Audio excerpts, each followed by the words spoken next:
Welcome, and thanks for coming. I'm happy to talk about validating Apache Pulsar's behavior under failure conditions. My name is Larry Hotari. I'm an Apache Pulsar committer and PMC member. I've worked on the Java platform since 1997 and contributed to open source for over 20 years. I love open source, and I'm very happy to be at this very first in-person Pulsar Summit. At DataStax, our mission statement is to serve real-time applications with an open data stack that just works. In my team, Streaming Customer Reliability Engineering, we focus a lot on improving Apache Pulsar's resilience and reliability. So let's start by taking a look what we mean with Apache Pulsar's behavior. This is something that has been discussed a lot today.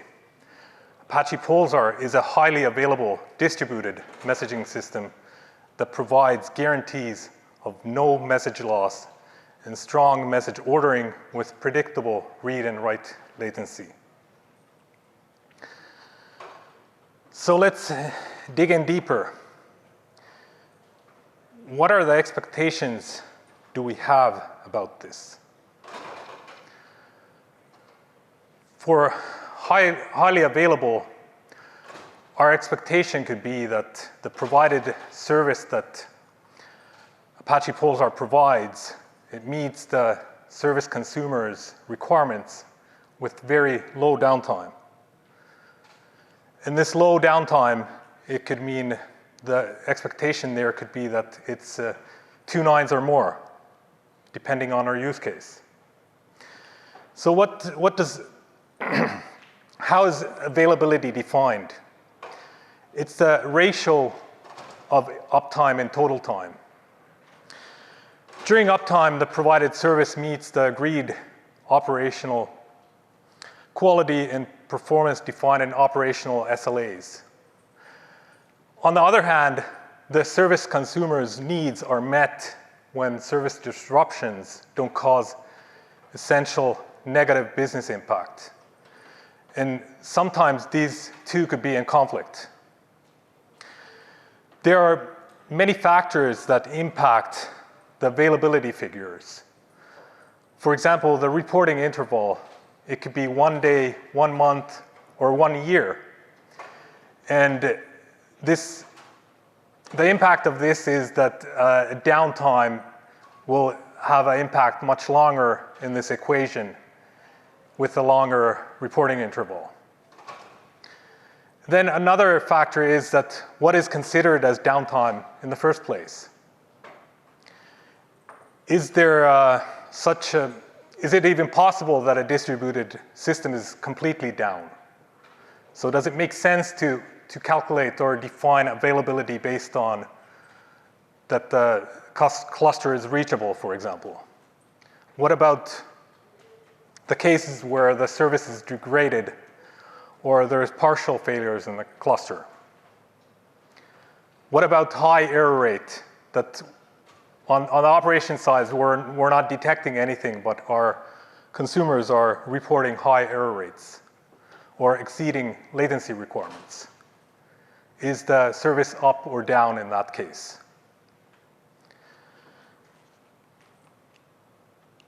So then going further to no message loss, with the expectation here of at least once message delivery. And the expectation is that published messages aren't lost in the system in any case. And this is not just about publishing, but also consuming state is preserved so that messages aren't skipped in consuming. The way Pulsar handles this is that the system will redeliver messages which aren't acknowledged.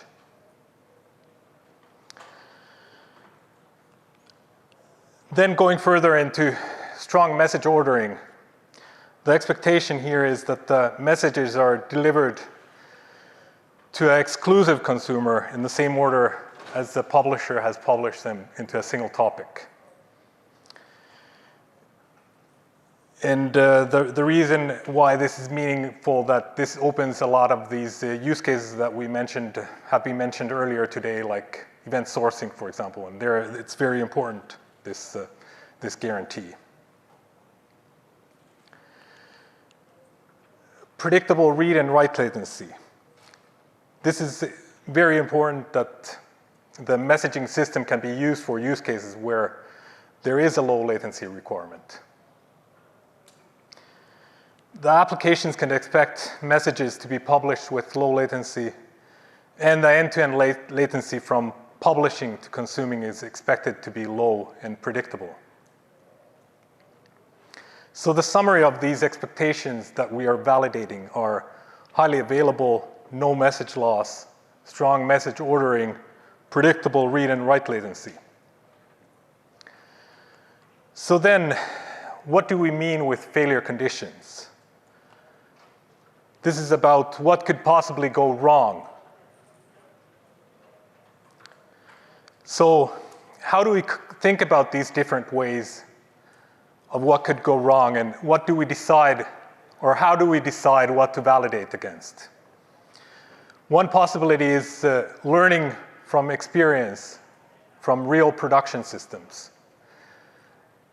There could be incidents in the past and post-mortems that could be helpful in deciding what failure conditions to observe more closely. Then another way of coming up with these failure conditions is doing some system analysis on our system. For example, using methods from reliability engineering, reliability modeling. Then there's systems reliability theory with its own methods, such as failure mode and effect analysis. Then it's also important to prioritize these failure conditions, and their risk assessment theory and risk analysis could be helpful to pick the failure conditions that are most probable and most severe.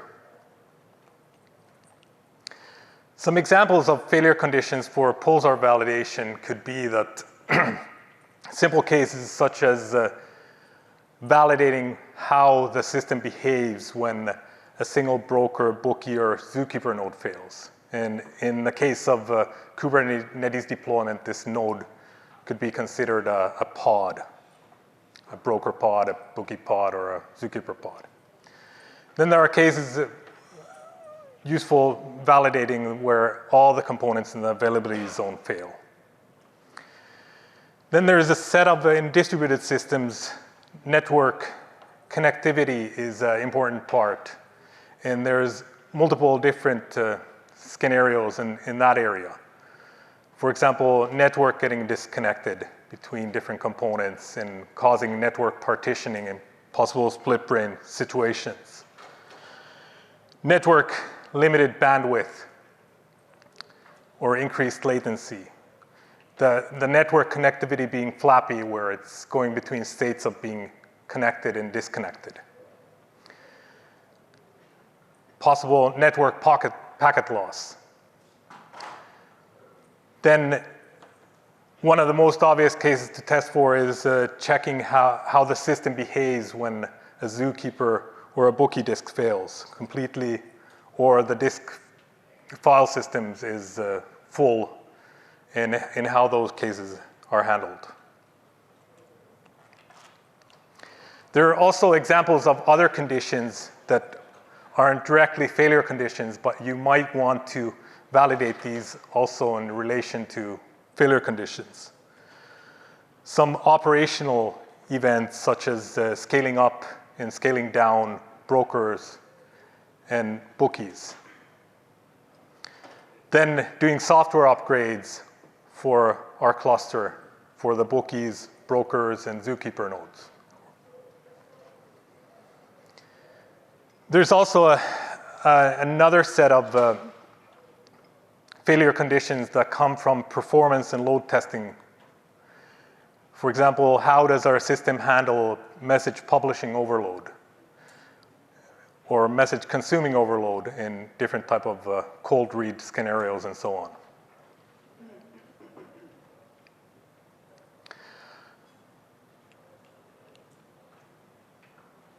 whatever effort is put into this validation, there are always unknown failure conditions. And these unknown failure conditions are the category that tends to be the difficult ones and cause outages and production incidents.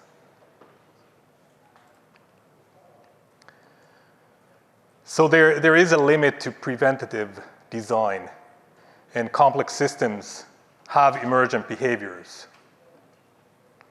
What do we do when we face failures that are surprises? This is not a topic of this talk, but I'll mention that that is handled in resilience engineering. There's a lot of learnings that could be brought in from there. For example, the focus should be on failure response. How does your systems and your organization respond to failure in those cases when you face surprises? So finally, we go into validating. So here, I'll emphasize the value and importance of test plans and test reports. And the reason why this is useful is that it's useful for collaboration and communicating with stakeholders.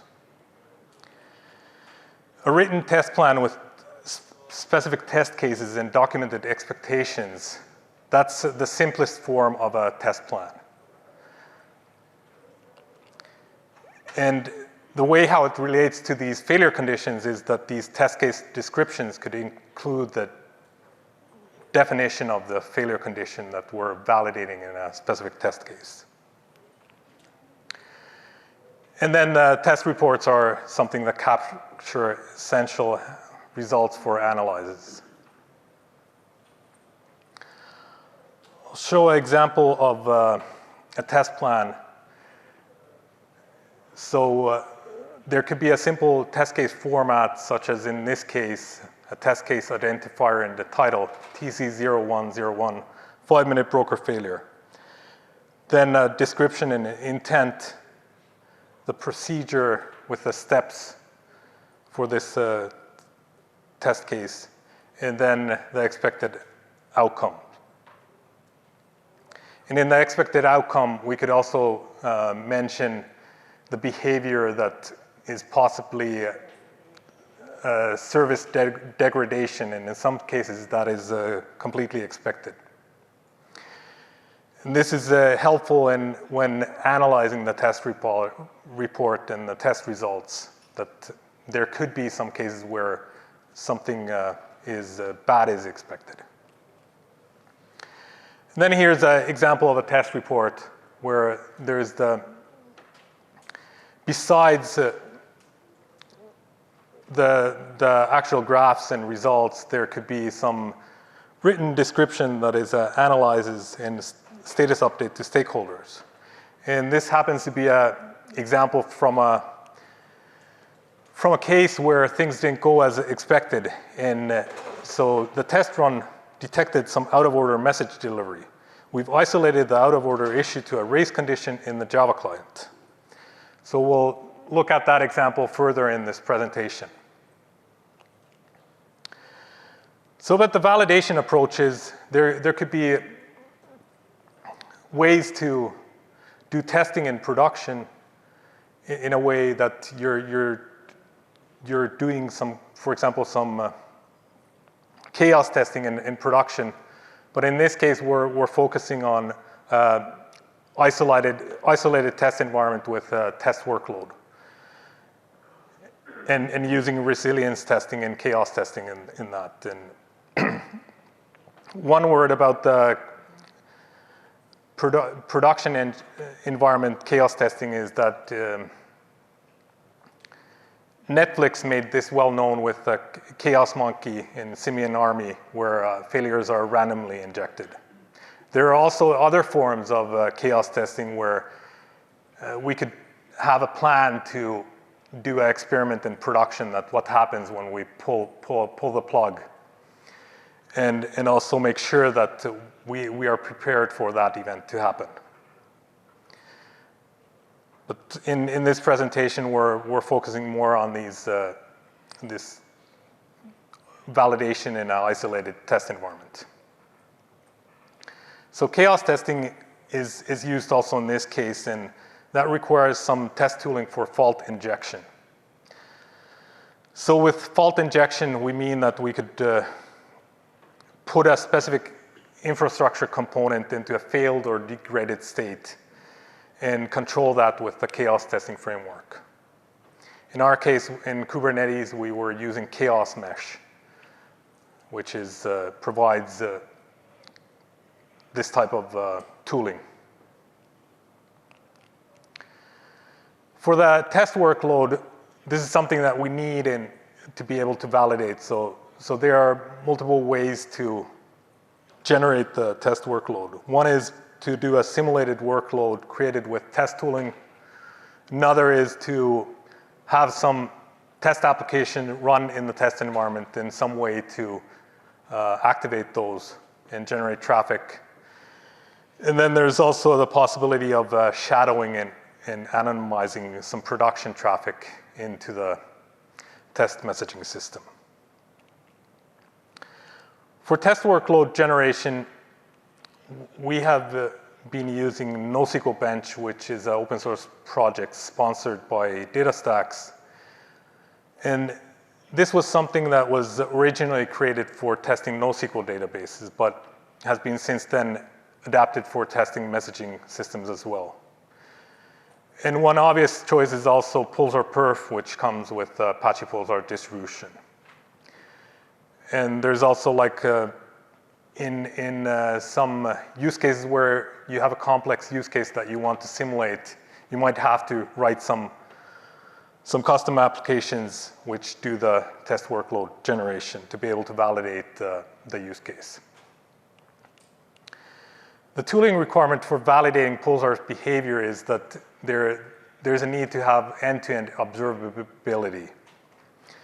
So in NoSQL Bench, there are specific features for this, so that this measuring end-to-end message processing latency that could be used to validate high availability in predictable read and write latency. And this is also a feature that Pulsar Perf contains. But the unique feature in NoSQL Bench Pulsar driver is about detecting message out of order and message duplication.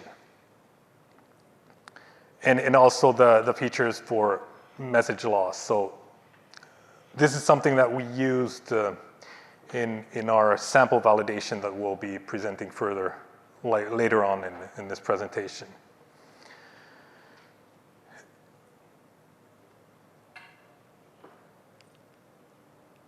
So here's an example of some graphs that have been rendered with Grafana from the metrics produced by this NoSQL Bench Pulsar driver.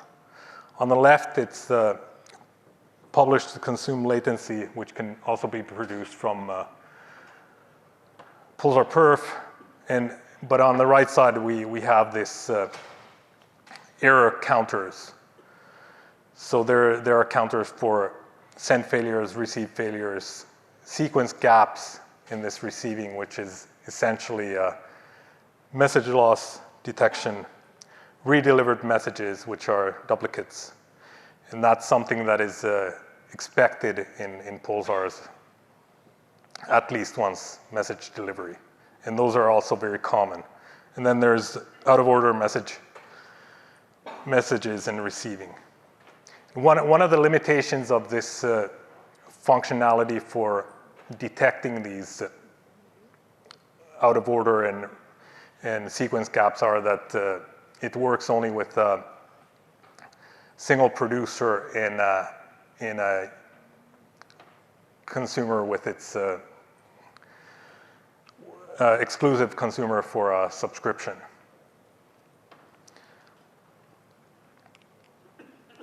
So here's the example of detecting these ordering issues. So this led to 2 pull requests by Michael, who sits over there.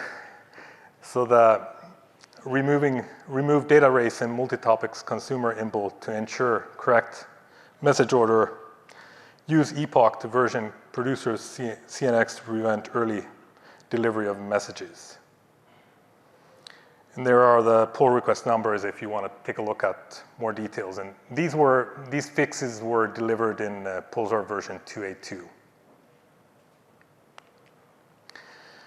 So when you're doing repetitive testing, you want to look for automation choices. So one possibility is that you're not doing any automation, you're just testing each time interactively. But that quickly becomes a burden. So here I'm mentioning two choices for this automation. Obviously there could be some frameworks that could be a good basis for this, but I'm mentioning too that a custom in-house test framework, which I'll be demonstrating later on. And then DataStax also sponsors this open source test harness framework called Fallout, which automates the creation of environment, workload execution, data collection, and analyzes. And it has a plugin architecture which integrates with the common tools.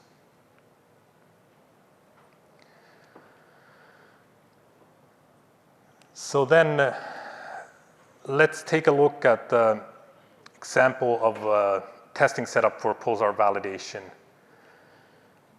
And I'll first describe the deployment view of this example setup.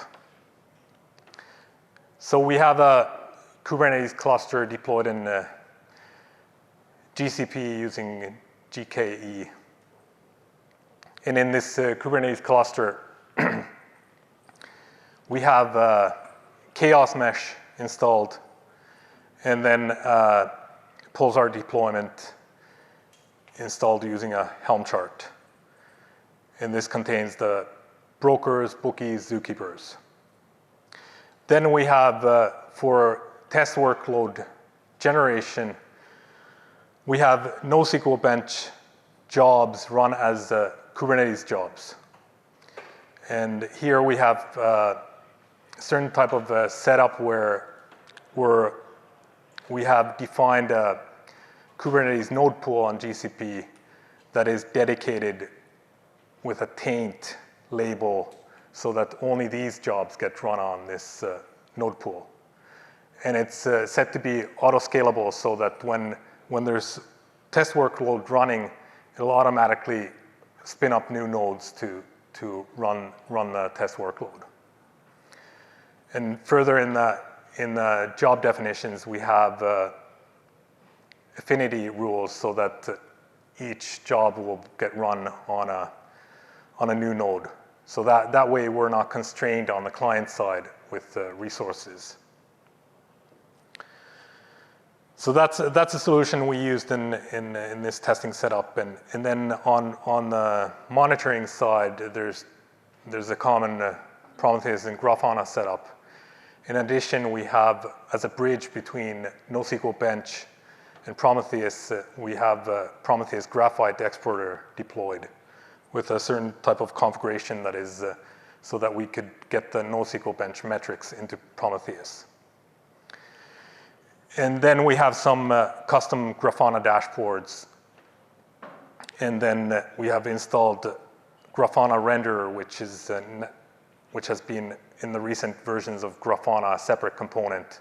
And that provides a REST API for rendering Grafana panels into image files. And that's something that we used in the test reporting to automatically pull the snapshots of the charts. So let's go and view this demo. This is sped up. I'm demonstrating a sample set. So this is Kubelend's view of the cluster, which has been deployed on GCP. Up for Pulsar validation where bash scripts are used for automation. Please put it on mute, so I'll be so talking. Here we have a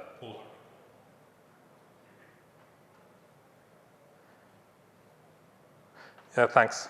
So here we see the Pulsar pods, bookkeeper, broker, zookeeper pods.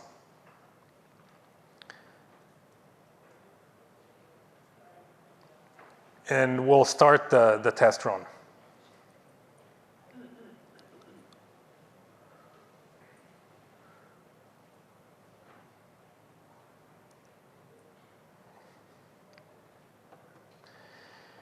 And in this framework, we have kind of like a COC, like this convention over configuration solution, so that we could easily add new test cases.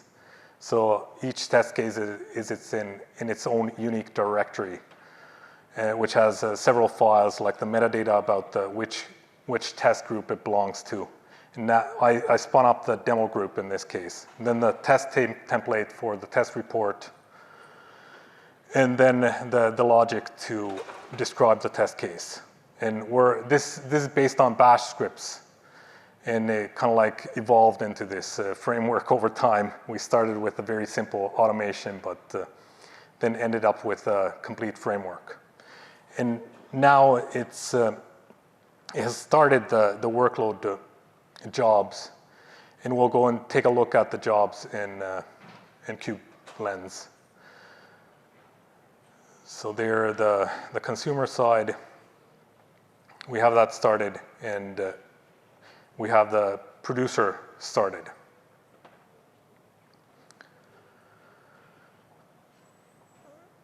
So then we'll soon be going fast forwarding to, well, now we're injecting the failure, and we'll go take a look how that failure gets injected into the broker. It's not failing yet, but we'll go and check the logs that it's which broker it is, and there it is, the failure that was injected by Chaos Mesh. And here's the Grafana dashboard, which is used to observe the test run. And going fast forward, we finally get the whole test run done. And now it's downloading the images, the snapshots of the panels using the REST API. And it'll be combining the report soon after that.